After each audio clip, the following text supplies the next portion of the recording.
Welcome to the J. Scott Outdoors podcast. Today is going to be a fun episode with Jason Browning and Jordan Christensen of The Draw, also known on Instagram as We Are The Draw. Guys, how you doing? Very good. Thanks for having us, Jay. Real good. You know, guys, we've got a March 20th deadline for New Mexico, and you both are, I believe, New Mexico residents and have a great deal of knowledge in New Mexico with your business, The Draw, and your application service.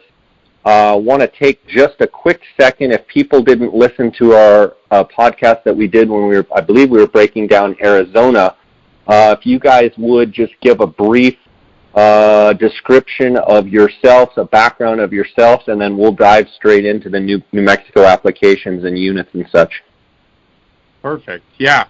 So we live down in Las Cruces, New Mexico. We got The Draw started back in September, the 1st of September this past fall. And background for me is I used to be a taxidermist. Grew up in Utah, but then moved here after I came back from overseas and owned a taxidermy studio for about 9 years. Did a lot of guiding all over the West in those 9 years, and then ended up at Cabela's up in Sidney, Nebraska as a tags agent up there. And that's really where I cut my teeth on consulting and learning a lot more in-depth, detailed processes on how to help guys get tags. And then I'll let Jason tell you a little bit about him. Yeah, Jay, I've been... Yeah, for sure. Jason, before you start on that, Jordan, did I hear you were overseas as a service member? Yeah, I was a Utah National Guard soldier that, interestingly enough, my very first day of basic training was September 11th, 2001, and the 1 week in a month, 2 weeks a year that I thought I was signing up for ended up being a very different experience. But 6 years later, I was able to kind of culminate that with a year overseas, doing what they trained me to do for all those years. And when I got home, I kind of felt like that chapter was over and it was time to write a new one. So I started hunting a lot. Good for you, and thank you for your service. Thank okay, you. Jason, give me your spiel. Yes, I've been guiding and outfitting in New Mexico for right at 20 years. How I came to be involved with Jordan The Draw is I, just like a lot of outfitters, probably yourself, Jay, was always putting in my own hunters, taking care of my own hunters, handling their applications just as kind of a service. And it gets to be quite a daunting task at some point when you're putting in, 200, 300, 400, 500 hunters. I don't know how many I was putting in the peak there, but it was a lot. And so that's how we kind of brainchild The Draw and came up with the idea of creating an application service that's really designed to take care of the hunter, and our main focus is processing applications. Good stuff. It's going to be fun. Let's go ahead and break into New Mexico. I'll let you guys kind of run with it. From what I understand, I apply for New Mexico, but there's 6% of the tags go to non-residents in the non-outfitted pool. 10% of the tags go to non-residents that put in with an outfitter. Basically, your first three choices are considered for the prime hunts. Obviously, you can put in, I believe, a fourth and fifth choice, but really it's your top three. And it's a $13 application fee, $65 non-resident license, which I think this year is non-refundable, meaning you have to buy that license. And then I believe you also have to put the fees up front, but this, I'll let you guys go ahead and anything that I missed there, go through how New Mexico does their draw. Sure. So real close, the big change this year is definitely that hunting license and stamps are non-refundable. So, moving into that, or staying on that for a second, I think a lot of the general thought process is that if we're buying a hunting license anywhere, we would want to get the most value out of that by applying for more species. I think that same rule of thought probably starts to apply for New Mexico, but maybe not quite in the same box, right? We've got to put the money up front. There is no point system, but still, there's a lot of guys I see simply have been for years applying maybe just for elk in New Mexico. If there ever was a year to maybe step it up and get a little more value, now that hunting licenses are required, it's probably a good idea to look at some of the other options there. It's $24 for a youth instead of the $65. Excuse me, it's $15 for the youth, but then once you put the stamps on it. So same application fee at $13, and once we're past that, then you do have to put the money up front. The tags break down, like you say, 6% to the non-resident pool. This is guys who want to retain that option of whether they would want to go with an outfitter or not. And then the one difference from what you said, Jay, is that guided pool actually anyone can apply for that, non-residents or residents. It's very, very rare that a resident would want to be in that guided pool because his odds or her odds are going to be better in the resident pool, but it really is open to anybody. And then 84% of the permits are going to the resident pool. Different than a few of the states. There's only a couple that are like this. New Mexico does look at all three of your first selections before they go to the next applicant. So all three of those first choices are going to matter. And, how you apply those three choices is very much something that can affect your odds. We want to be looking at not only drawing odds, but number of permits and all those types of things to get the most value out of each of those applications, for sure. The fourth and fifth choice, some species don't have a fourth choice, but if it does, typically that's going to be a quadrant of the state, and if there's a leftover permit of any kind, then the state would grab one of those leftover permits and give it to you as a fourth choice. So that's definitely kind of a buyer beware situation. You would want to be real cautious about selecting a fourth choice because inherently you're picking something that you don't have control over exactly where it's going to be, and it's something that most other hunters decided against. And then the fifth choice is going to be a population reduction. I, for one, am kind of a fan of clicking that fifth choice, and the reason is you're going to get a refund if you don't draw your first through your fourth choice. But on that fifth choice, who knows what that population reduction is going to be. Now, more often than not, and historically, it's some sort of female type of whether it's a doe antelope or a female ibex or something like that, but you would have the option to decline that if you got the phone call. That being said, there's been a few over the years that turn out to be really unique and special. So, I mean, it's not a horrible idea to click that fifth choice if you would like some other option to maybe be presented to you at some point later down the road. Okay. And then talk about the fee structure as far as, I believe you can do it all online and you do it on your credit card, but you have to make sure that you can have, quite a large balance on your credit card, correct? Yeah, that's right. So when you submit those, any of the non-refundables, your hunting license and your application fee, then per species you're going to be charged up front for the cost of the permit. So, looking at sheep, we're at $3,160. The Ibex and the Oryx are at $1,610. Depending on what you apply for, or deer and elk, it could be as much as $760 for the elk and as much as $355 for the deer, and then $270 for the antelope. What that adds up to is really close to $8,000 per applicant just to be applied in New Mexico. And that's something I would like to call out a little bit, Jay, with one of the products and services that we offer here at the Draw is, New Mexico, and we're going to dive into this a little deeper in a minute, but they have some really fantastic youth opportunities that the hunt code is specifically set up for youth, and really the only species that doesn't have some youth opportunity wrapped around it is going to be the Barbary sheep aoudad. Everything else has hunt codes specifically set up for it, which tend to be really good. And as hard as it is to draw an elite opportunity, even for the adults, to not take advantage of those better drawing odds for something above average for a youth, if we can't draw something special for them by the time they turn 18, it might be a really long wait before something happens. So what we did at the draw is we designed a program called Kids Apply Free.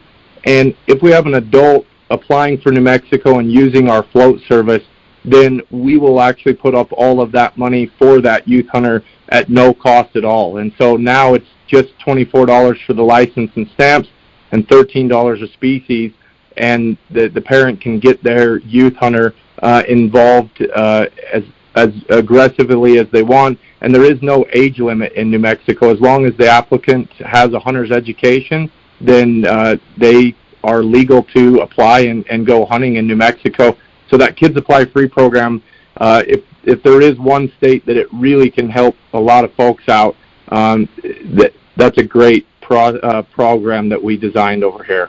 Okay, guys, that's an awesome program that you guys do at the draw for the youth and getting them involved, and makes it more cost-effective for the adult to go ahead and they just have to buy a $24 license for their youth hunters.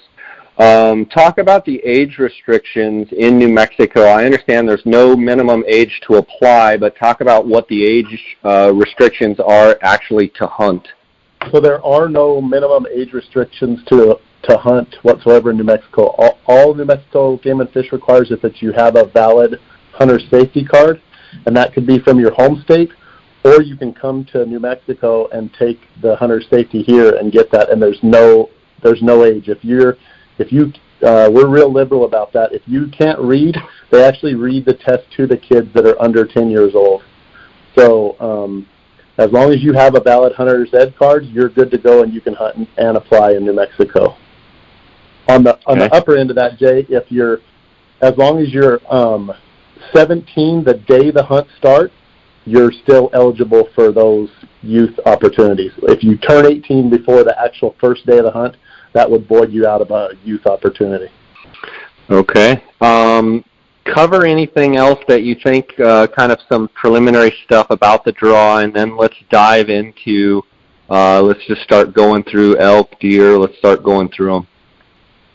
Really, that probably kind of covers it. Just recapping, we've got a new rule that the hunting license is non-refundable. The application fees and then the money up front is how you get in. I mean, the one thing that we say a lot here, and you'll probably see in some of the Go Hunt strategy articles that are about to be released that Jason and I were able to write just recently, is nowadays, Jay, equal odds are good odds. I mean, that's the unfortunate reality that we live in some of these more elite opportunities. And instead of being years behind some sort of point curve, whether it's a youth hunter or someone just getting started, or you're looking to kind of expand, New Mexico's an aggressive application, but equal odds are good odds. And if we're looking for above average, at least we're not behind a point curve like we are in so many of these other states. A guy can draw the best tag in the state the first year he applies. That's the reality about New Mexico.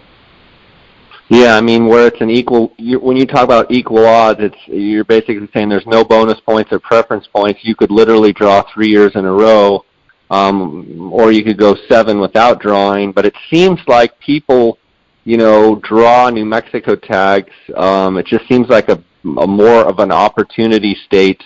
Let's talk about, with both of you being New Mexico residents, what are our conditions right now, and what is your outlook for all of the hunts coming up from a moisture standpoint?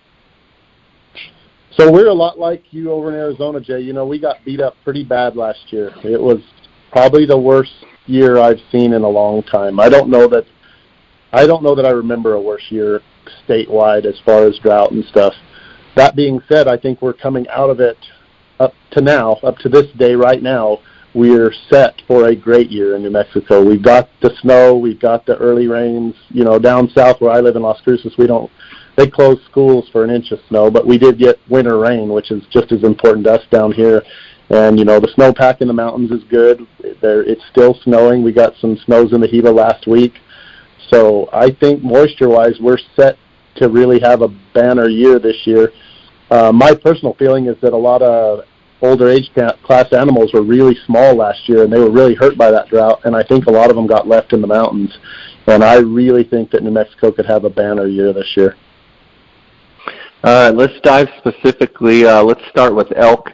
Why don't you guys talk about elk, talk about a little bit of the season structures and what have you, and highlight some of the units that you want to talk about.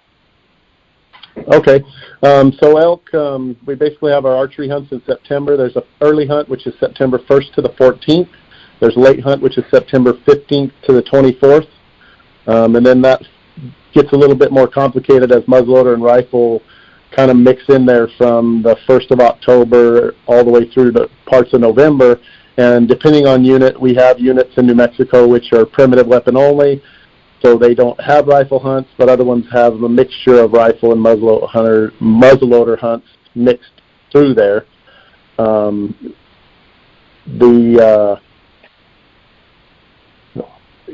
Cow hunts come in after that, later in December, and then even past that, we have youth-only cow hunts for residents only. So that's kind of how the season plays out.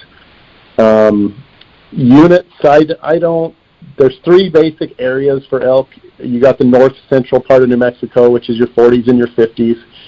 You have what generally people call the Gila, even though the Gila is a really small portion of it, which is the west side of the state, which is your 15, 16, 17, probably all the way up into 9, 10, 21, all that western stuff. And then kind of the core around the Mescalero Indian Reservation, which is your 30, 34, and 36. So those are kind of the units. If you want to dive into those more specific, we can, but those are pretty much the core elk. Anything outside of those, you're getting pretty fringy on the elk units. Yeah, and you guys know how Arizona, we've kind of got our top-tier units and then kind of our mid-tier units. From what I understand, kind of that 12, 13, 15, 16, that's kind of like the top, 17, that's kind of like the top units. Kind of go through what you guys see as, some of the top units, and then kind of go through what you guys see as, what maybe some would call mid-tier units, if you will. Or if you totally disagree with that, give me your spiel on, how those New Mexico units kind of play out for elk. So it depends on what you're looking for, I guess, Jay. If you're talking trophy quality, the units you mentioned are going to be the top tier units. You're going to need to add in 16D and 16A into that list. That's where your lowest drawing odds, that's where typically your higher scoring bulls come from in the state. I don't know that Arizona lends itself as much to one-off trophies as New Mexico does.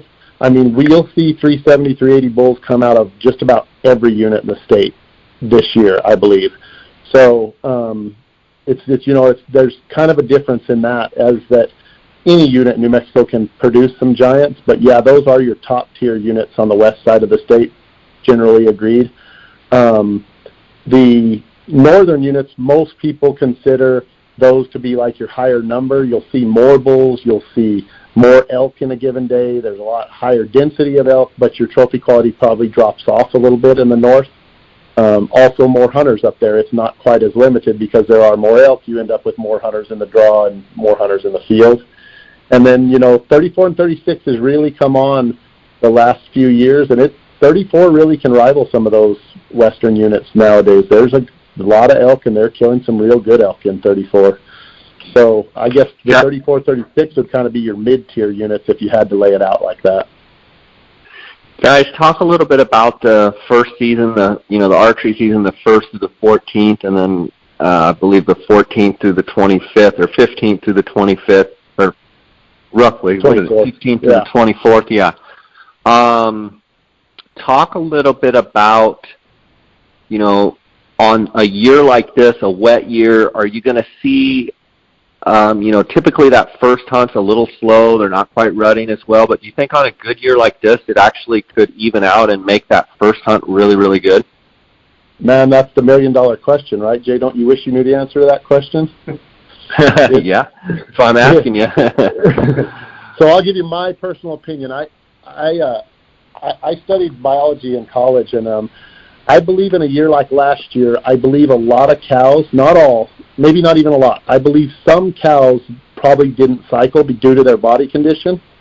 And so I believe those cows will actually cycle super early this year. So my personal opinion, with the mid-September full moon and cows that are going to come into estrus really early because they're going to be in great body condition and they didn't cycle last year, I think you're going to see screaming bulls on September 1st this year. And I think the rut will play off by about the 24th. So I think New Mexico's really set up to have a rut this year that is dead in the entire bow season. That will be the rut from the 1st to the 24th. What do you think, Jordan? I think so. I think, one of the times we've seen this in years past was probably, off the top of my head, it was about 6 or 7 years ago. Now, I don't think it was going to be as dramatic. It won't have been as dramatic as it has potential to be this year.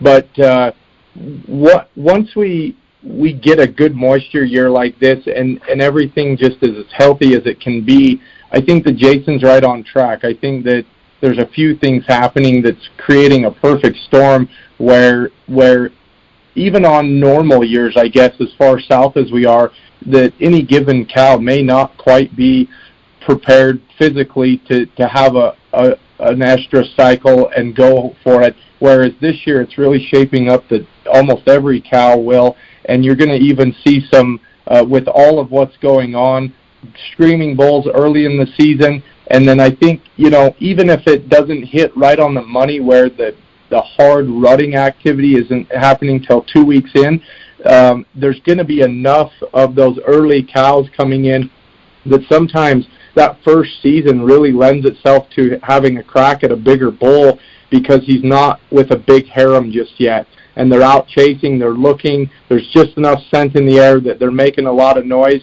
And for me personally, I'm kind of a sucker for that September 10th. I think within a day or two of September 10, give or take, either side of it, has often lended itself to the mountain just turning on and things getting moving. And when you can be up there when that turn happens and those big bulls haven't got with those cows just yet, I mean, that's a really special few days of elk hunting with a bow, because it instead of just satellites and trying to figure that big herd bull out, that big herd bull could be the one that turns and just comes hard, where even a week later he may not be so prone to do that. So it's really shaping up to be a fantastic year. And kind of what Jason said earlier, so many of the big bulls or the right age class were left on the mountain, similar to Arizona, that we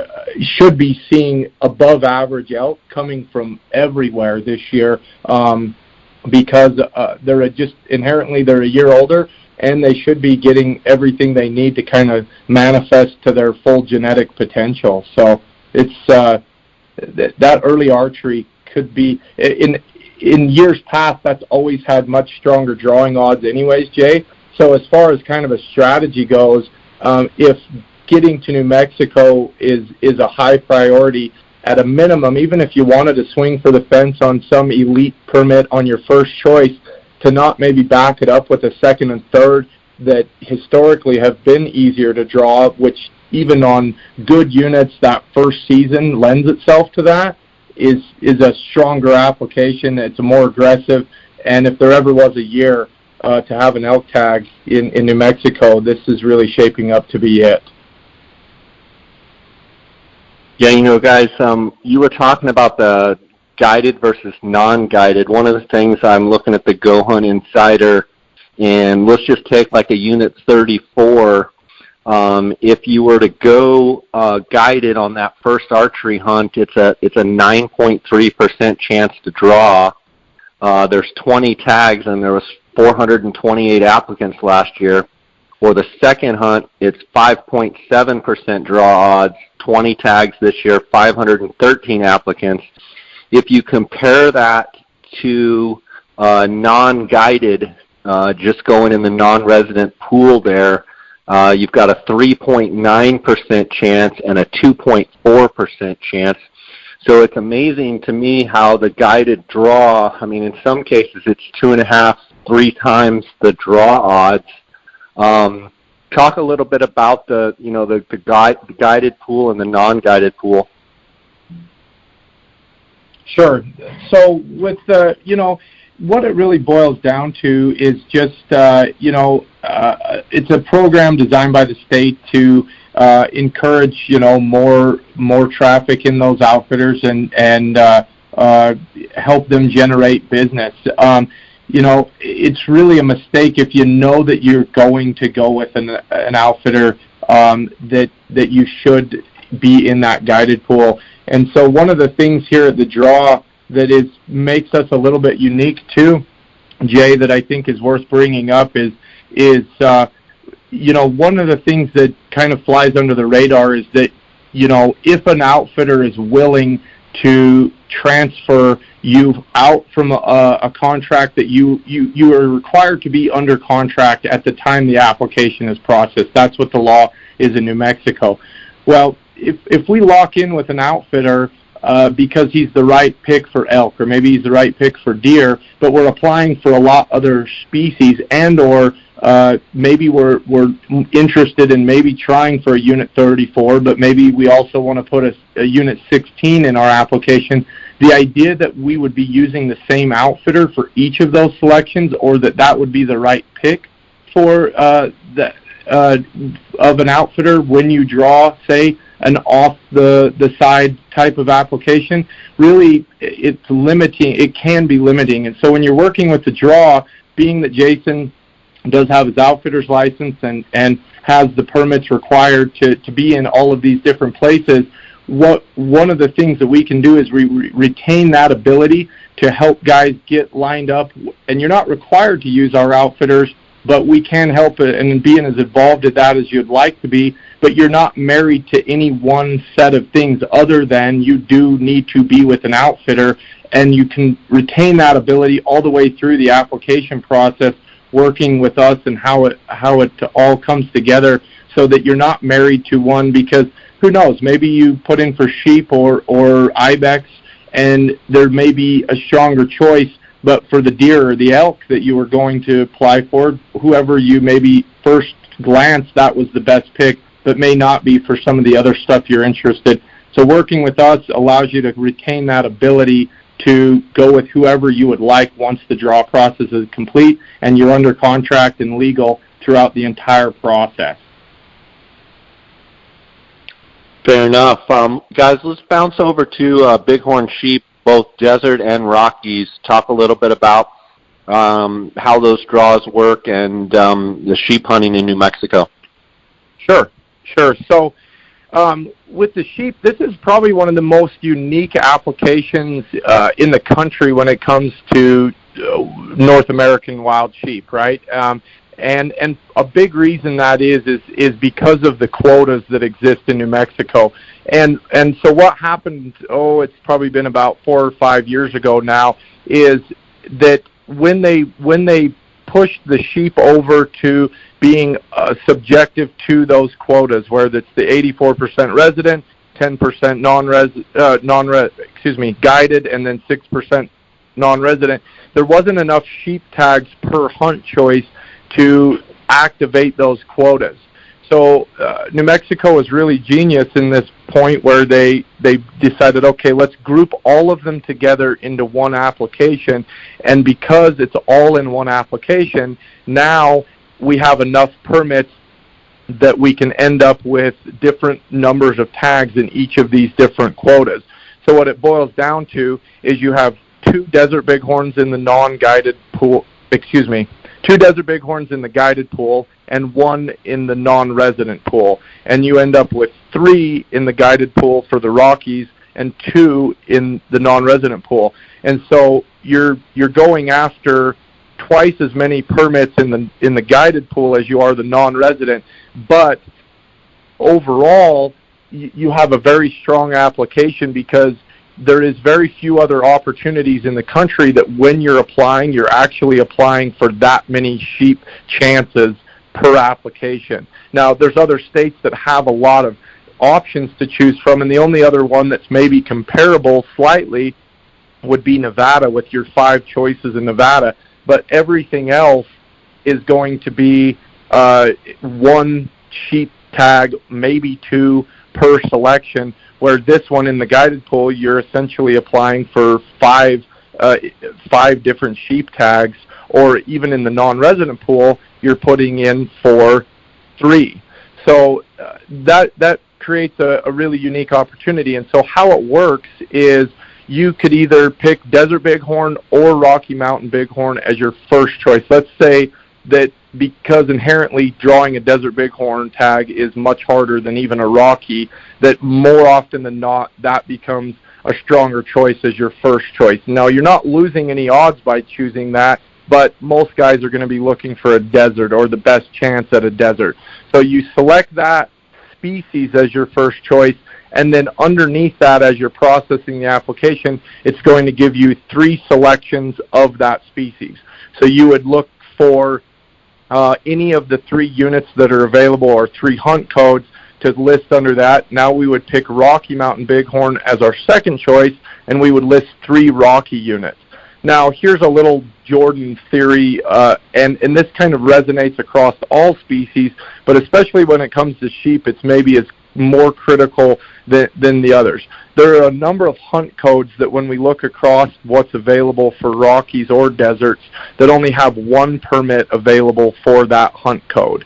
And if we just by happen chance were to pick 6 of those codes that have only 1 or 2 sheep permits available, we're not doing as good as we could. We're not being as aggressive as we could, because let's just say the very first applicant that comes out also had a code that had 1 permit available as his very first choice.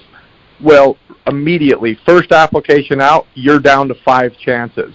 Whereas if we were to look at stacking our application choices with the units that have more permits available, inherently we can apply for what ends up being as many as 20 sheep tags, and potentially have a chance to, depending on how the draw comes out, of keeping our name in the runnings at even 20 or closer to 30 applicants deep into that draw process, where finally our name comes out, and because we applied for the most that we could using all 6 of those selections, we did it. We actually drew a permit. So if we approach it like that, we look for the more opportunity by increasing the number of permits and not getting so married to a unit per se, then we're definitely doing better. Now, if you've got a buddy or a friend or an outfitter that, has a bead on some special ram or something in their backyard or something they're familiar with, of course it makes sense. The youth hunts, for example,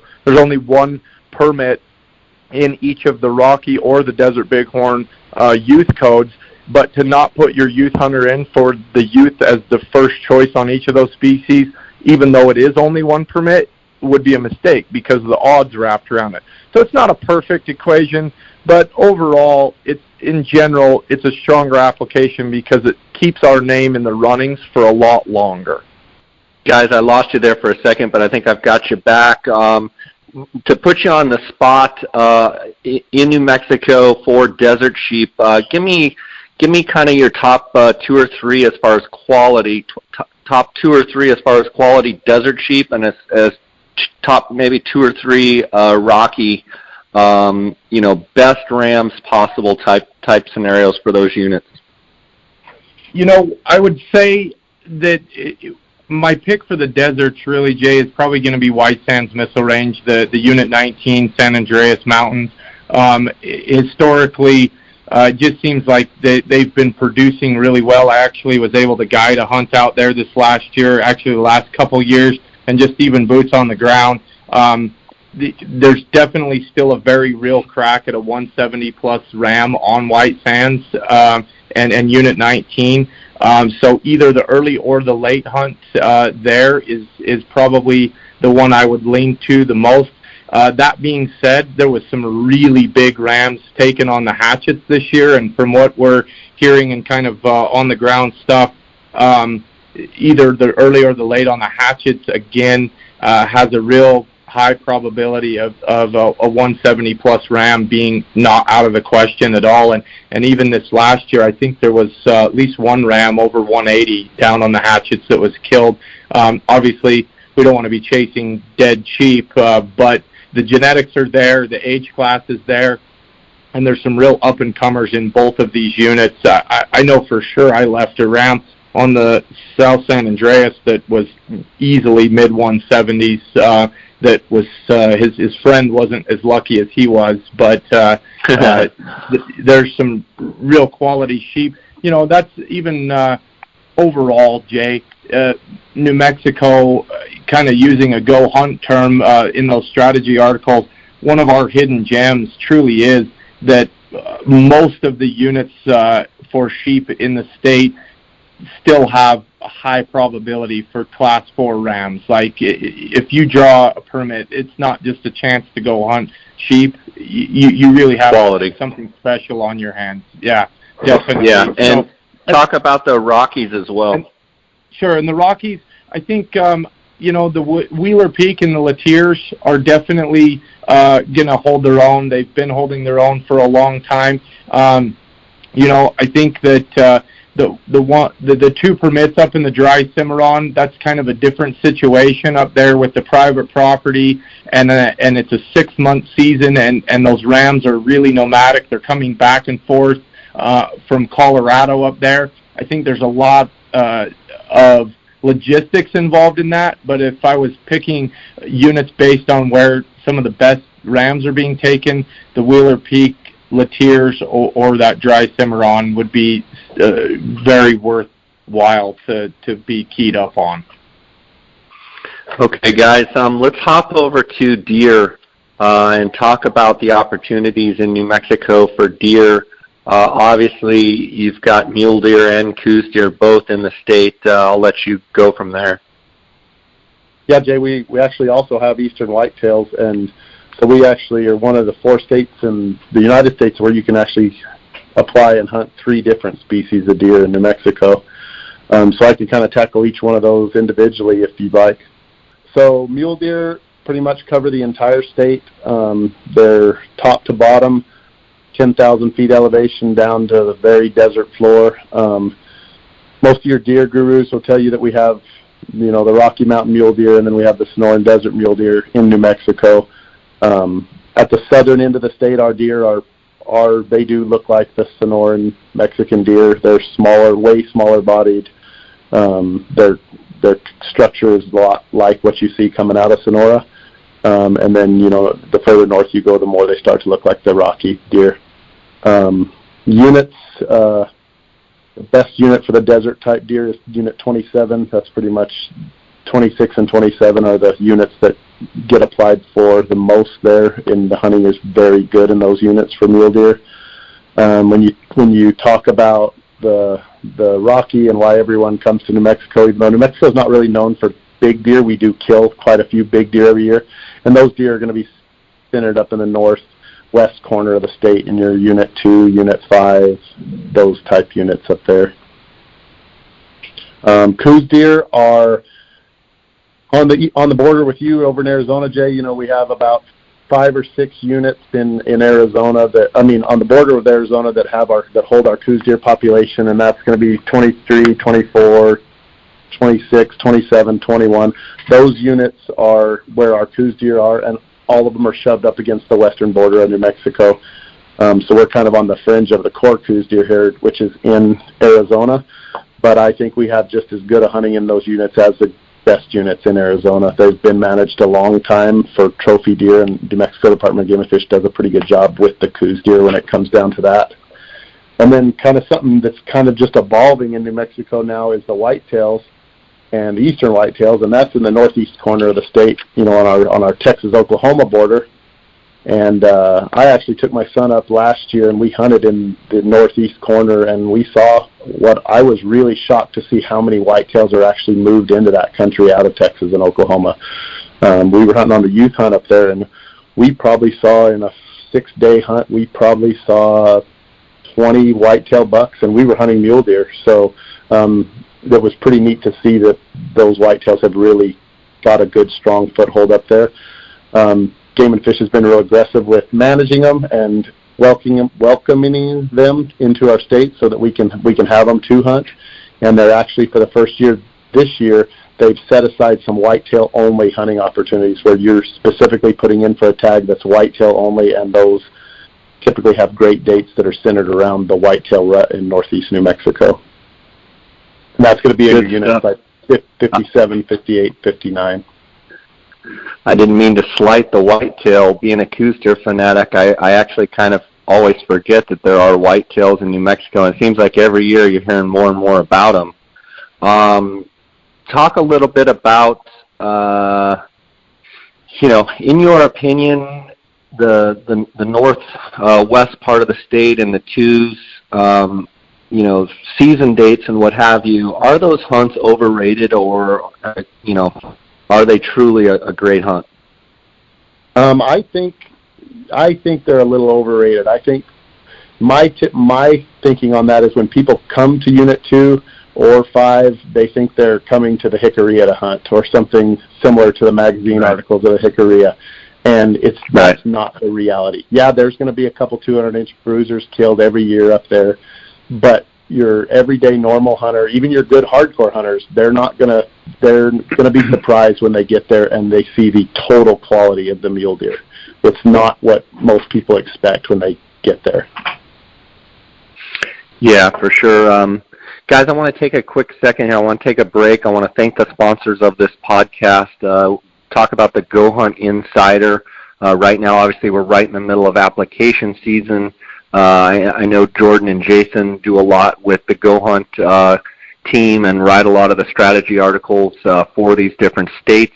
In my opinion, they have the best draw odds and harvest statistics of any resource out there.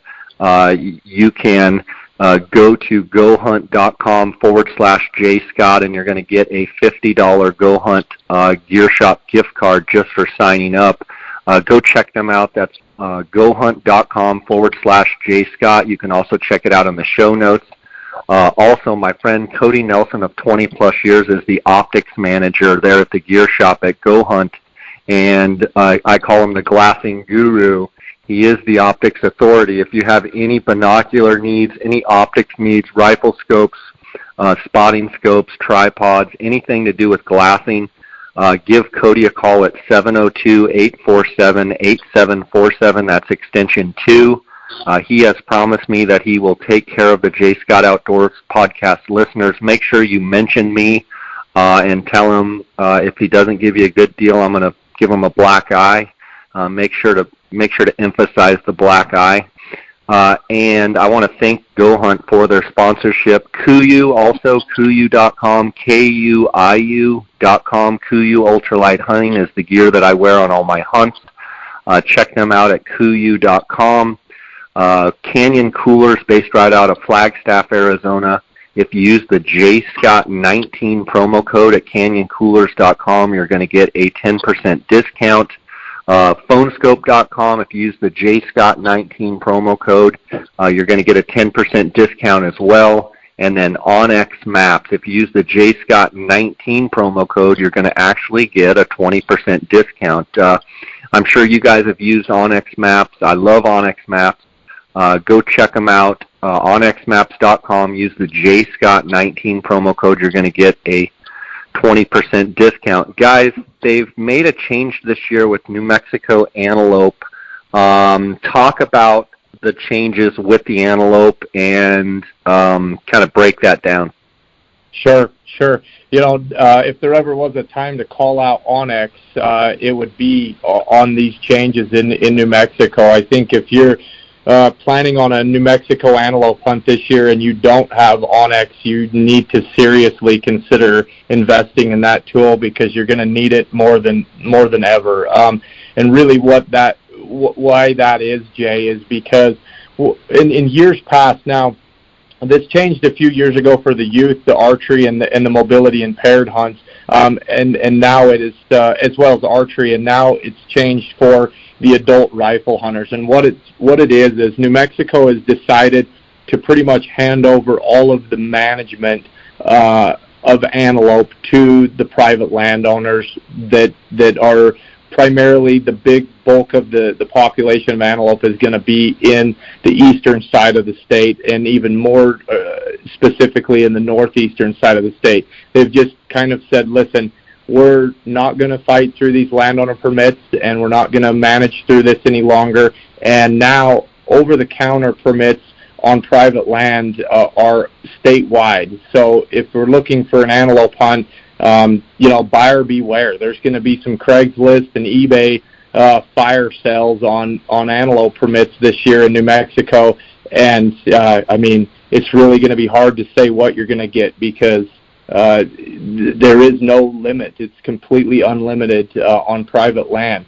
So the draw, especially for trophy antelope, is going to be really important moving forward because I think that outside of some really big ranches that these outfitters have control over and are going to continue managing good and strong populations like they have been, there's going to be there's going to be a bit of a massacre this year in New Mexico. So when we're looking at our onX and we're studying the maps on GoHunt.com, we need to be looking specifically towards areas that have a decent number of public land, and the Filtering 2.0 system calls that out on every single unit in the state. And so it's a great resource. As we're applying, some of the big things that have changed is particularly as well is just the overall season date.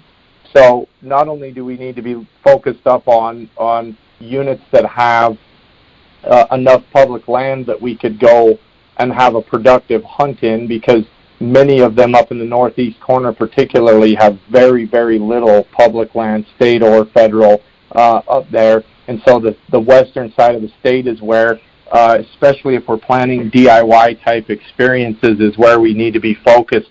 The dates have moved. What have typically been for a good portion of the state the first weekend in October to now everything is happening in August. So they've broken it down into 3 different weekends in August, or 3 different time frames that the hunts are going to be conducted. The archery stuff is going to be August 4th through the 12th this year, and then a lot of the youth opportunities, instead of being at the back end of October like they have been for years, are going to be now August 17th through 19th. That being said, most of the units are also going to have an adult hunt taking place during the youth hunt on that August 17 through 19. Then they're going to have another group of hunters August 24th through the 26th, and then finally another group of hunters August 27th through 29. Now, as a general rule, a lot of these units on whichever is the latest season in each of those units has a few more permits available. And if we're looking at the non-resident pool versus the guided pool versus the resident pool, it's very important to realize that if you're applying for a unit that or a hunt code that only has, say, 5 permits available, what's going to happen in New Mexico is they're actually going to issue an additional permit for that hunt code, and if anyone applies in the guided or the non-resident pool. Now, they always do the guided pool draw first in New Mexico, so you could have 500 non-residents apply for a hunt code that only has 5 permits available, and you have one applicant that puts in for the guided pool. That one applicant in the guided pool will always draw. They will be the one that draws the permit, and essentially a normal non-resident hunter is going to have a 0% chance of drawing that permit. So if you're coming out of state and looking for a DIY option, you need to at least be looking at hunt codes that have 10 or more permits. And if the way that the math works out, if you're going to be pairing up on an application, which is only allowed, you can only put in with 2 people on antelope in New Mexico, you should be, if you're in the non-resident pool, you need to actually be looking for any hunt codes that at least have 30 permits, or you essentially have a 0% chance of drawing in that non-resident pool. So, that's the biggest change I could say is you're no longer assigned to a ranch when you draw an adult rifle permit, and be careful on which selections that you're applying for, especially if we're looking up towards the stronger populations of antelope in the northeast corner of the state, because there are many units up there that have very, very little public land available, and what is available may not necessarily even be accessible. If you have to cross private land to get to it, it might as well be private, because you're going to have some sort of trespass fee or something, even if that's possible, to access that piece of public land. And if it is accessible from some county road or public access, you're going to not be alone. There's going to be everybody that has a tag will only have those places. So it's very dramatic changes. If you're going with an outfitter, or you know that you would go guided anyways, I guess that's kind of a silver lining, is that there is no drawing odds anymore. Get with your outfitter, talk to him about what hunt you would like to go on or what he's offering, and you can lock in as easy or easier than maybe you were even with the landowner program that existed in the past. But for the normal guy looking for an antelope permit, even for residents, I think this is going to fly under the radar, and there's going to be some surprises, Jay. I think if we're not researching this and looking at where we need to go, and particularly keying up in, the 16s, 17s, southwest corner of the state, or maybe the southwest quadrant of the state, the experience you're going to have while hunting is going to be pretty rough, because there's just nowhere to hunt. Don't you think, there's going to be some outfitters that control private land are going to just slaughter some of these ranches where they're just, over the counter, and they can get, whatever it is, $5,000 or whatever an antelope hunt costs. There very well could be some slaughters out there. On the flip side, there could be some outfitters that really want to control and keep the quality up, and not look at the business side of it, and maybe look at the more long-term approach. There still could be some bucks out there that are, good, but I think it's going to be a slaughter, don't you guys? Yeah, I think so, Jay. Historically, New Mexico, any given unit, any given year has the potential to produce an 80-plus inch antelope. From all corners, and really our age class is at high risk in the highest populations in the state right now. And I don't necessarily even think that the outfitters are going. I think inherently an outfitter has a product that he's trying to take care of, and he's going to try his best to manage through a tough situation. But let's just say he's got a 10,000-acre piece of property that he's operating on, or even a 50,000-acre piece of property, but he's surrounded on all sides by ranches that inherently don't have enough. Maybe it's a 2,500-acre property, maybe it's 3,000 acres, and that guy has only been issued a couple of permits at best per year in the landowner permit program. Well, now he can get on eBay and Craigslist, and he can sell as many of these as he would want.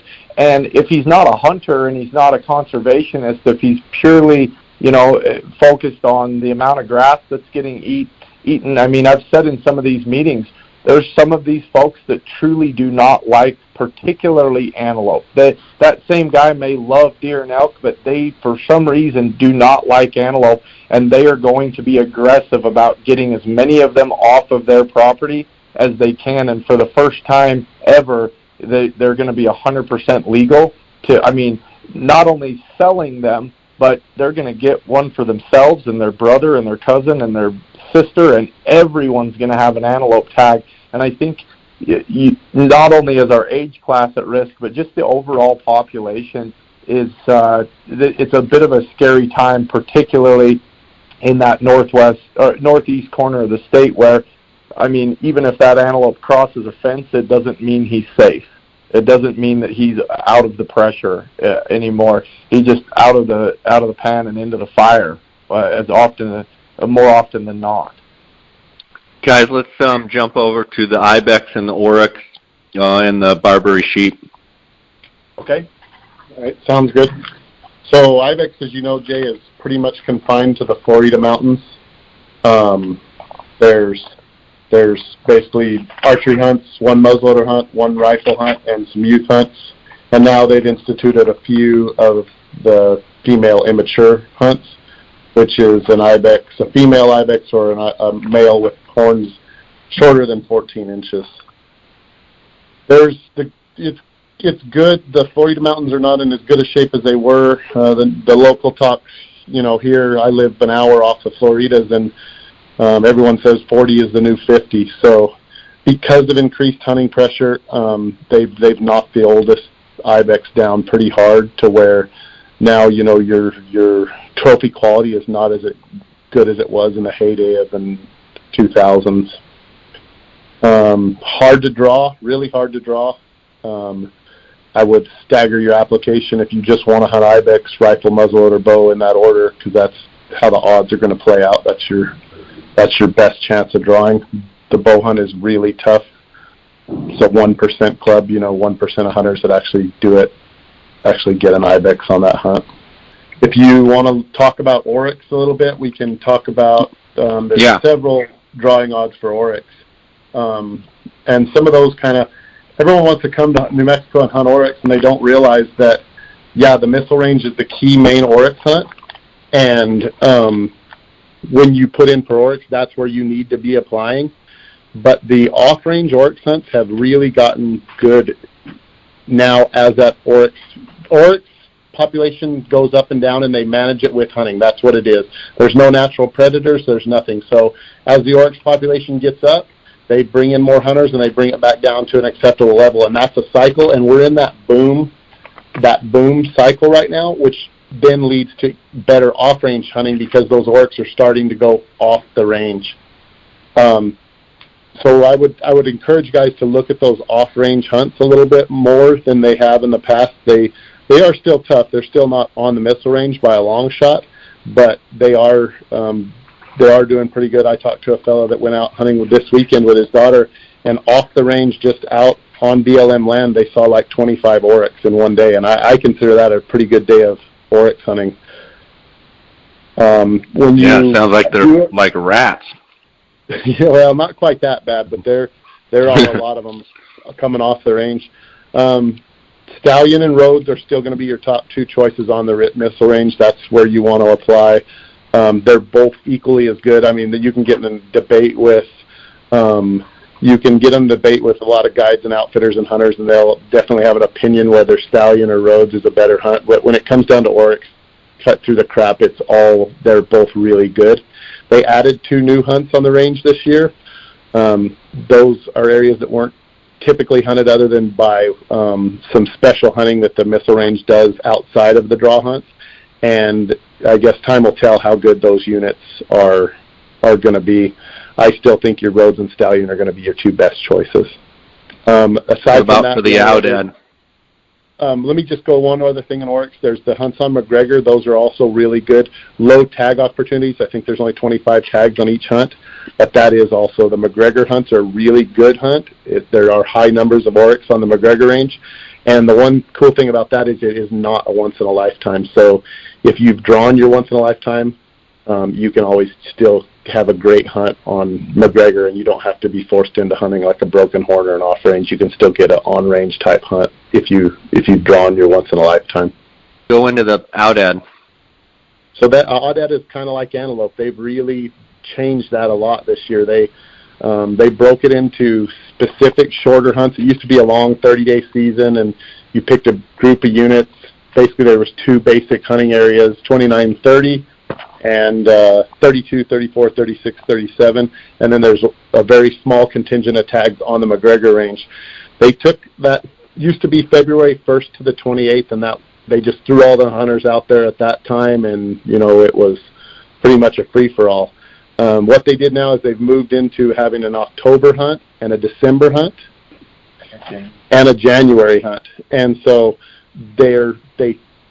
it was just getting too crazy, I think. Game and Fish was having some problems because there were so many hunters in the field with 600 hunters in 2 units, and Aoudad and Barbary sheep are very habitat specific, so they're kind of concentrated on certain places, and the hunters it was just getting to be a lot of conflict and stuff.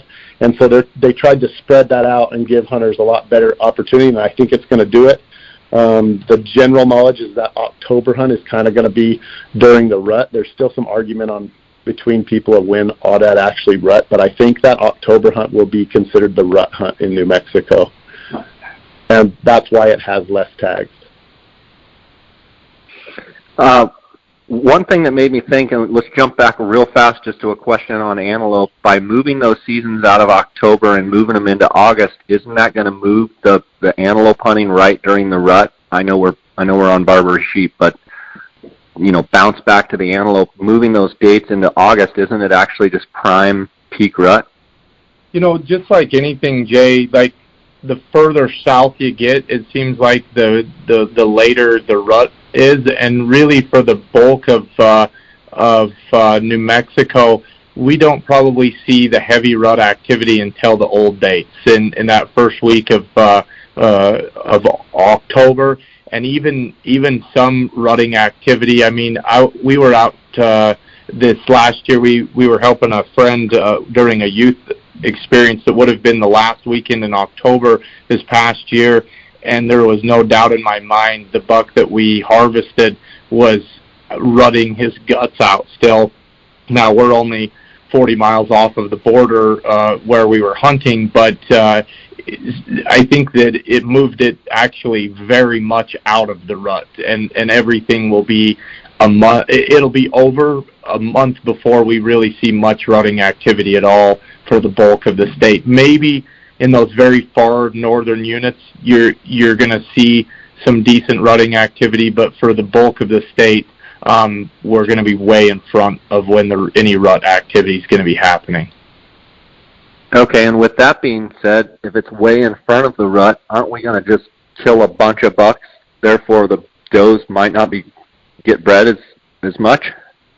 I'm telling you, Jay, you're singing our song. Like, it is pretty scary down here. I mean, time is really going to tell, and the drawing odds and all of the things are, I mean, if there has ever been a wrench thrown into what has historically taken place, I mean, I think on the youth and the mobility impaired and the archery hunts, I don't think we're going to see as much a volatile change, because those have been no ranch assignments and state and BLM land only opportunities for quite a number of years now. But the big change will be now that these over-the-counter permits, we stand to lose a lot right now in New Mexico when it comes to antelope hunting. And I think there's enough public land in the southwest corner of the state that we're going to probably hold on to some of the upper age class, and we're going to be okay. It's not going to be what it used to be. But I mean, I was looking at as I was writing that Go Hunt application strategy for antelope, I was looking at the proposal, and they had a big slideshow, and New Mexico's rough on releasing population surveys. You know, that's usually right at your fingertips in a lot of places, and it's not so much in New Mexico. But at a minimum, the slideshow that was presented to the State Department and what they were running off of as they designed this new program showed that there was the overall population of antelope in the whole state was, I want to say it was like 55,000 approximately. Well, 30,000 of those animals were located in the northeast corner of the state. 14,000 of them are in the southeast corner. So we had well over 50% of our total antelope population in areas of high private property. And now with this new change, time is really going to tell on what's going to happen and how many of these ranchers have a little bit of conservation built into them versus just an absolute distaste for antelope and the competition that they create for the livestock. So, yeah, it's a pretty scary time for antelope hunting, particularly in New Mexico. Yeah, for sure. Absolutely. Guys, I've got a couple questions here from Instagram followers. I just want to rattle off a couple questions and get off-the-cuff answers from you, if you will. Are you up for it? Yeah. Okay, hang on just a second. What do you think are some of the most underrated and overrated units for deer and elk? I'll take that one, Jay. Let's start with underrated. I'm gonna take two ways to answer that question. I think some of the youth opportunities in New Mexico are really underrated. The season dates and the drawing odds for youth are really underrated, and that's one really good place you can get a really high-end hunt with good draw odds and really good trophy quality. If I went to underrated for an adult hunter, I'm going to go with 34. I talked a little bit about 34 earlier, and I think that's probably the most underrated unit in the state, both for numbers and trophy quality. And if a guy's willing to get off the road a half mile or a mile, there is some great elk hunting in Unit 34. That would definitely be my underrated choice. If I had to go overrated, I'm going to have to go with, I don't know, that's tough because I think all the ones that are rated at high are high. I'm going to go with there is no overrated unit in the state. Those Gila units and the ones north of the Gila and around there are usually pretty much what they claim they are. If they do come out overrated, I think it's because people have unrealistic expectations about what the units actually are. They're usually pretty true to form, I'd say. Jordan? And especially on a year like this, too, with great moisture. I mean, last year everyone was crying the blues. This year's probably going to be a completely different story, and everyone's probably going to experience pretty dang good elk hunting for sure across most of the state. I think so, Jay, and I think that, one thing to call out, and I talk a lot about this when I'm working with guys one-on-one, is that, New Mexico is an opportunity-driven state, and they you said it earlier in the podcast that a lot of people draw New Mexico. I think a lot of that is because 16% of the tags do go 99% of the time to non-resident hunters. So it lends itself to that.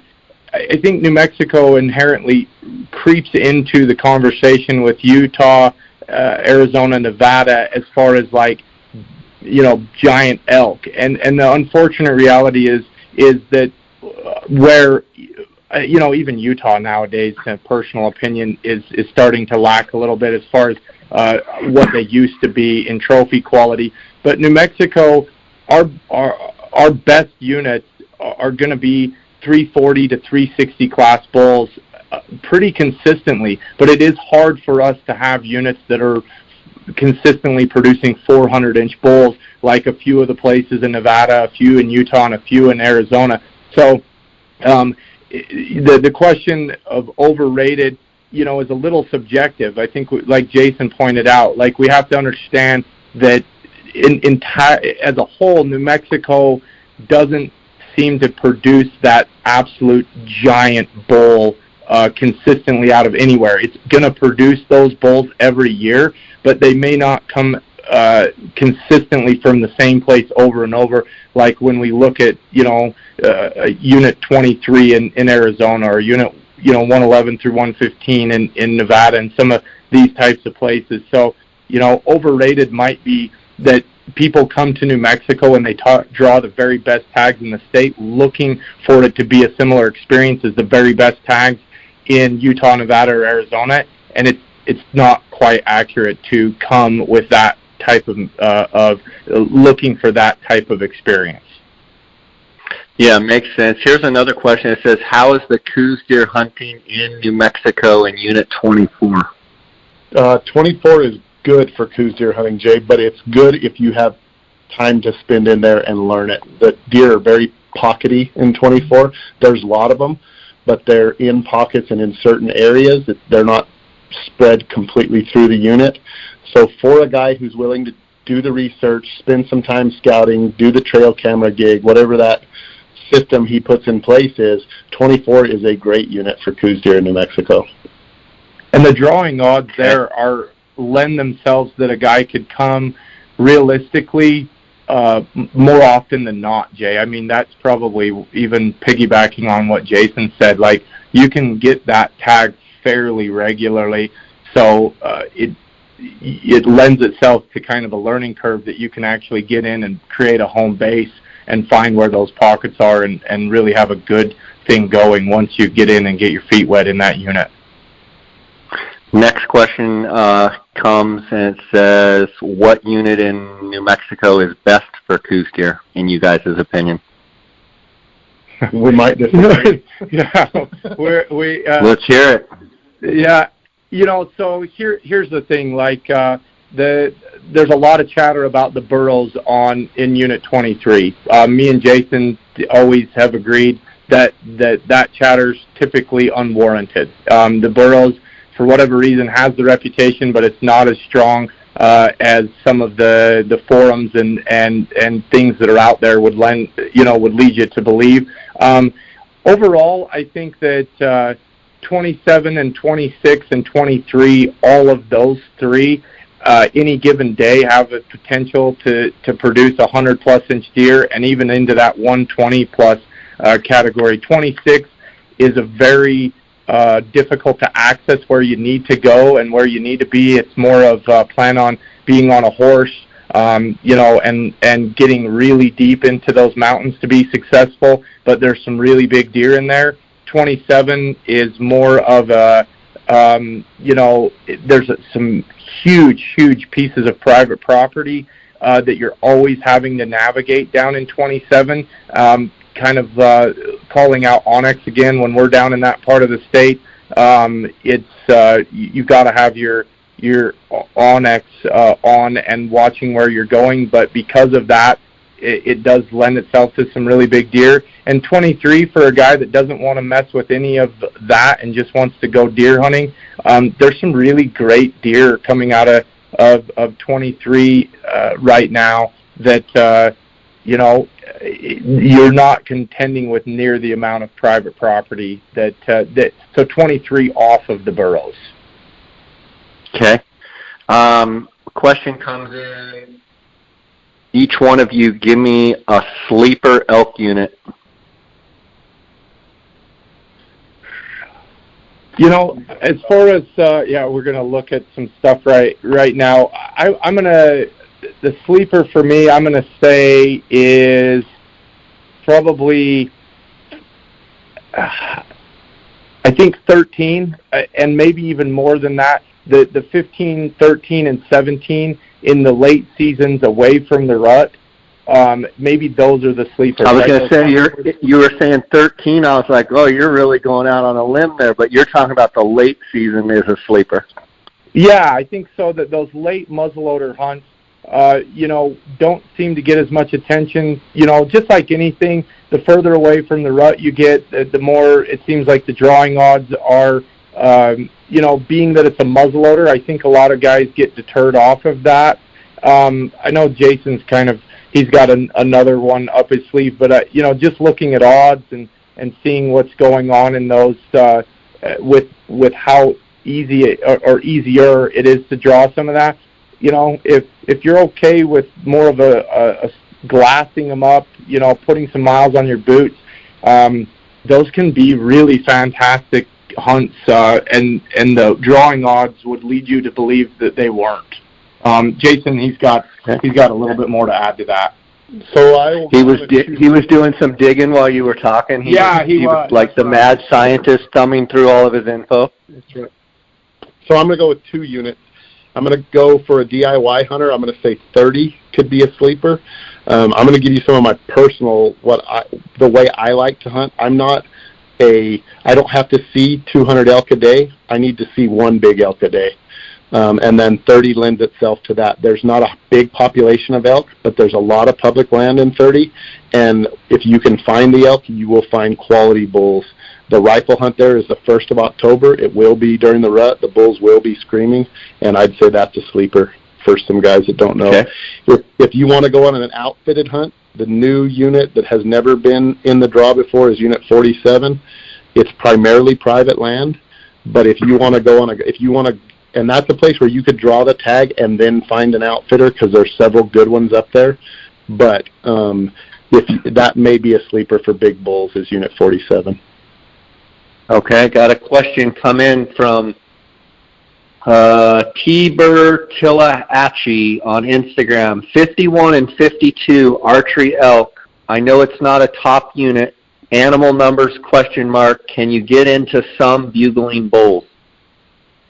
Yeah, absolutely. Those parts of the state probably have a higher density of elk, and as far as trophy quality goes, I would probably lend itself a little bit. The age class seems to be a little bit better in 51 than it does in 52, but they're probably both in the same category. I mean, you see a 300-inch bull opening morning in those places. That's a bull you should probably get pretty serious with up in that part of the state. But, higher populations, you're going to have a few more hunters on the mountain during those than maybe some of the more southern units, but good elk hunting. Maybe not for a guy looking for a giant, but the overall experience is really great up in that part of the state. Okay, I got a question from E.Shoop. It says, are September bow seasons worth putting in for in the southeast units? Unpredictable rut, in quotes. I don't know what he means by southeast. For deer, do we think? I don't know. He's just, I don't know. He didn't say deer or elk. I'd assume maybe it's elk, and that would be 30, I guess. Oh, I was thinking deer because of the new September deer hunts. Mm-hmm. That was something we didn't cover real well, Jay, was that they've done away with the deer being that you could hunt during September or January. Now, across 90% of the state, those are hunt codes that are specific to either September or January, and I'm guessing he's talking about that, and if he is, hopefully.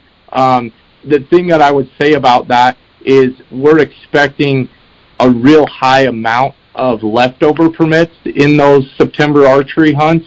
And so depending on what the goal is, maybe use those to back up on a third choice to make, to really increase your drawing odds. Or if you want to really risk it, then just put in, for some of the more rut hunts during January and see if you can't snag one on a leftover when it's all said and done.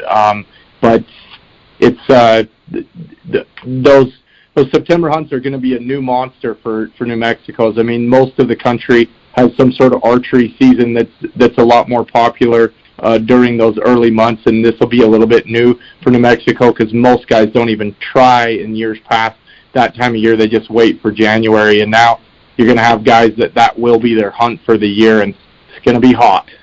Like, bring plenty of water. Yeah. Guys, you've done a phenomenal job here today, as always. I want to give you a chance to let people know about the draw, about what you guys are doing, what it takes to sign up, and or how to get a hold of you guys so they can find out more information. Sure. Thanks, Jay. Yeah, we're an application service. We're as involved as guys would like us to be in helping to secure an outfitter once they've successfully drawn. New Mexico lends itself really well to a program called our float plan, which essentially for a fraction of the cost we put up the money for you to be able to participate in as much of the different drawing opportunities as there are in New Mexico without having to come up with the $8,000+ once we get an adult enrolled in that floated program for New Mexico or any other state, then we can do a parallel kind of application. It doesn't have to be an exact mirror image, but we can do that with the youth hunters, and we'll put up all that money for $0 for them. We also have a program that doesn't require you use our float service, and that's one of the things. We're the only company out there that lets our users decide how they would like to be taken care of. So as far as getting a hold of us, our phone number is 575-222-1234. Definitely look us up on Instagram at We Are The Draw. Facebook is The Draw, and we're putting a lot of different content on each of those different channels, as well as our YouTube channel. And you can reach us, the phone number, I guess even our email address is info@thedraw.com. So, we have what we call a free hunt plan, Jay, which is really just a call out, hoping guys will give us a call. And if you've got quick questions, whether it's, we need to take 30 minutes and dive into some real specific details, or whether you just have a one-off question, that's kind of our invitation to please call us and use us. We can help get you pointed in the right direction, and phone calls are free. And if they're biting on power bait, we're going to be the first to tell you. We really enjoy helping people and helping you get pointed in the right direction. There's a lot of twists and turns, not only in New Mexico, but anywhere that requires an application, and we try and keep a bead on it pretty strong. Yeah, with that being said, are you guys pretty much covering all the western states? We do, yeah. Anywhere that is requiring an application, we process them. Some of the ones outside of the West is going to be like the Kentucky, Elk, Pennsylvania, the moose up in New Hampshire and in Maine. So there's really a lot of subtle applications, and then we also help guys with the state raffles as well. Those just inherently have more deadlines, more places you need to go and track down, and we make it really simple that you don't have to do any of that legwork. We can just take care of it. And then as far as unit selections and things like that, each person is as involved as they would like to be in selecting where they would like to be applied, or if you want to cover just what your goals are and kind of what overall you're looking for, we can really help you design a hunt plan that maybe targets some of the more shorter term goals that are out there, as well as maybe putting some stuff in place that is addressing some maybe future opportunities. I think, one of the concepts we talk a lot about down here is that hunting is so progressive, Jay. When I got started, opening morning at 14 years old in Utah, I shot the first legal buck that I could, and I thought, I'm gonna do better. And then next year, the sun came up and I shot the first legal buck that I could see, and I couldn't help myself. But I've progressed past that, and I think as hunters, we just inherently are always looking for something different. And sometimes that's age class, sometimes it's very experience driven, and sometimes it's just a new species. So we try and kind of talk each guy that we're working with through each of those goals and where their mind is at now, and maybe even talk about the future so that we can start addressing that. Because unfortunately nowadays, if we're not putting a little legwork in now, that when we do hit those different levels of progression, if we haven't done something at that point, it could be a long time before we get to take that next step forward. Good stuff, man. Good stuff. Well, you guys did a phenomenal job. Wish you the best of success, and I encourage the listeners to reach out to these guys. They're really passionate about what they do, as you can tell. And, I missed you up at the Western Hunting Expo. I'm sorry I did, but, maybe I can catch up with you next time for sure. Sounds great. Thanks, Jay. All right, guys, take care. God bless. You too. Bye-bye.